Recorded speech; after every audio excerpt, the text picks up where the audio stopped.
All right, so you have cultivated a hell of a Twitter following, 2 million followers. Yeah. Right?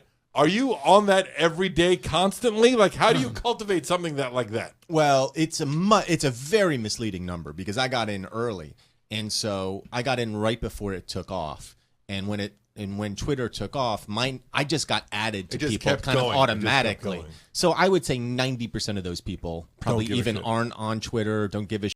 Did you ever do one of those like Twitter audits to see how many of them are still around? Somebody did it for me, but it went. I don't have an accurate number, but I'm sure it's terrible. I'm sure because when you see that number, it is awe-inspiring. I know, 2 million, holy shit! I go to great pains to tell people that's not a legitimate number. It means nothing, and I don't put any stock in it. Every time he looks at your Twitter numbers, he just hears the Jurassic Park music. It's all inspiring. It is really. It is. Like I saw, like holy, like no, it's a great looking number. It is a great looking number, and it means absolutely nothing. Because even if a lot of them are not real, even if half of them are not real, it's still a crazy number. No, it definitely means something though. I mean, like you could probably. I don't know how you do the audit. You could probably do it now, and somebody. I mean, I don't think you could do that online, Chad. I think you need to like accept like some sort of. You can't just say, "Hey, audit this." You have to like allow it on your profile or something. Well, whatever it is, I mean, it's nice. I mean, and I've been gaining a lot lately because I've been tweeting a lot about. And that we were talking about that earlier. I saw you had this. He had this like huge, I would say, spirited debate. Sure, spirited debate with Crowder. Yes, right. And it was really interesting to me because I was, we know you're coming on the show. So what my standard motif is just type in Crowder, your name and type interview and just see and set it for like a month ago and just see what comes up. And this comes up. They had a huge debate about culture and America. Is that a fair way to assess it? That's a fair assessment of what we were talking about. Right. And the interesting thing to me is I feel that neither of you got anywhere, not even remotely anything happened other than a lot of disagreeing. That's exactly right. And afterwards, well, I should lay out the context a little bit because it doesn't quite make sense that I would go on Steven Crowder's show to discuss culture. There was a video that he put out a couple of years ago. How did you find that video? A friend of mine put it on her Twitter timeline. A out of context sketch of him essentially playing a woman who it turns out he was playing Lena Dunham.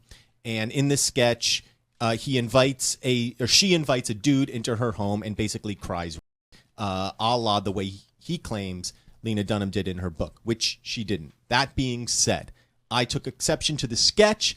All I tweeted was holy shit. Right. And the implication was this is awful, and he took it that way, and that is how I meant it. But I didn't mean it, and I didn't personally attack him. And then he invited me on the show. I said I'm not comfortable coming on the show talking about this. It's not my field of expertise. I'm not a woman. I haven't been or abused. And he persisted. I talked to some people offline to see what they thought, whether that would be a good idea or not. I was encouraged to go on, and so I did. And what I liked, by the way, is that you stayed on for a whole, like it wasn't at any point you're like, you know what, this. Oh, no. It was good that you both had this completely, I would say, 180s of each other's viewpoints, except for a couple of things that you agreed upon. I watched the whole thing just a few days ago. We both agreed is bad. That was a very big, that was a bold statement. It was a bold statement on both your points. We found some common ground right there. Terrorism is bad, is bad. That's what I heard.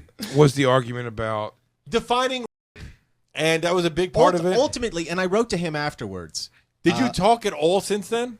I wrote to him afterwards. But that you didn't like after that. First of all, we don't know each other. Okay, that was your first time ever interacting with each other. First time we'd ever interacted. Okay. And it was only like what, a week or so ago. You know right? what? I'll actually read what I wrote to him because it's and I found it fascinating because it showed you that in the age that we live in right now, it really is everybody's either on side A or side B. There is no common ground in whether you're a Trump supporter or a Trump hater. Whether you're A or B in anything. But the thing is that I left that argument going, there is common ground. And this is what I wrote to him, and because it really bothered me when I left.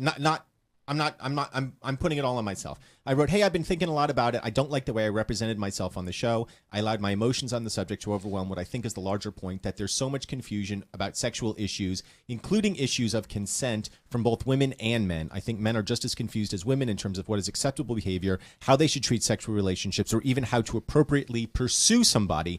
The result, as I tried but failed to articulate, is one side saying they feel sexually intimidated, meaning women saying they feel sexually intimidated, harassed, or sometimes worse. In my mind, it is that full panoply, I used panoply, of sexual confusion and victims feeling voiceless in that confusion that creates this, in parentheses, admittedly flawed phrase, culture. Had I been more mindful and less emotional about this, I feel like I could have articulated this better and the conversation would have been more constructive. I would be happy to come on and discuss again if you want. If not, I obviously understand. So I apologize for letting my emotions get in the way of a substantive conversation. And Crowder texted back, as long as she sucks that dick. I hope you wrote back, new phone, who dis? That would have been very funny. New phone, yo, who dis? Well, he said email. That's why I did. You Did know, he respond? Yeah, he said, yeah, let's talk about it again. You know, I love this. It's funny this came up when I was taking the cab down here. I was looking at You were raping. Incidentally, this is why I'm blanching when we're talking to Shannon about this. I'm like, this is not the place or time for me to be here talking about her butthole. Oh, we're her top four. She's not going to report her from any of us. Hey, you're number 3, man. You should be all up in this shit. I was number 2. Thank you. Oh, 2. Sorry, I'm 3. He's number 2. I swapped this out. She doesn't start reporting until number 6. You know, it's funny, when we were coming down here, we were talking about our friend Jamie Kilstein. You know Jamie Kilstein? I just heard this story. Yeah, Jamie Kilstein, I don't know if it's his ex-wife or his wife, whatever it was. I heard ex-wife. Maybe, but I don't know that, but it doesn't even matter. What I know from Jamie is I was buddies with Jamie years and years ago when we were both doing open mics in New York City. I was buddies with him, and then, you know, didn't really stay in touch, and he moved, and next time I saw him, we did gigs in England together, and he was out there with his girlfriend, and he basically just was kind of describing, it was like, you know, oh yeah, I met this great girl, and she's told me all about how horrible life is for women. So that now, and that's my thing now. So I'm like, okay, great. And then he came home and started saying everybody's a comic, and he blocks like everybody, right? He got this whole weird thing, and then he started making this like fruity, like, you know, it's like, hey, like song, like not ironic songs, like real songs about like catcalling women and all this shit. And then I'm like, you know what, dude? I thought this at the time. Do you really want to put yourself in a position where now you want to? If someone's like, Jay, can you make a comment saying like you should never yell anything racially negative in anger? I'm like, well, I'm not going to say that, because what if I do that and then I'm walking a tightrope in life? So what I'd rather do is say something racially angry, and then when someone goes, is that how you feel about, you know, Mexicans? I'm like, no, man, I was just pissed and I wanted to hurt that person with work. You know what I mean? Like, right. I'd rather explain it moment to moment than just go, how can anyone do whatever? Right, you'd rather excuse your casual racism than say at the outset, I'm not a casual racist. Yes, I'd rather never go. It's like, well said, Michael. But I mean, yes, that's the best way to put it. Casual, humorous racism, absolutely. Because you know why? Because race in my life never plays any factor in decision making. Right, as a white guy, it wouldn't. Of course it wouldn't. But I'm saying, but no, I don't think that's true. As a white guy, it absolutely would. I think for some people, some people would go like, I'm not going to, you know, it's like too many blacks on that thing. I don't. Yeah, I think you're saying as a white guy, I think there are a lot of white guys that make decisions based on race.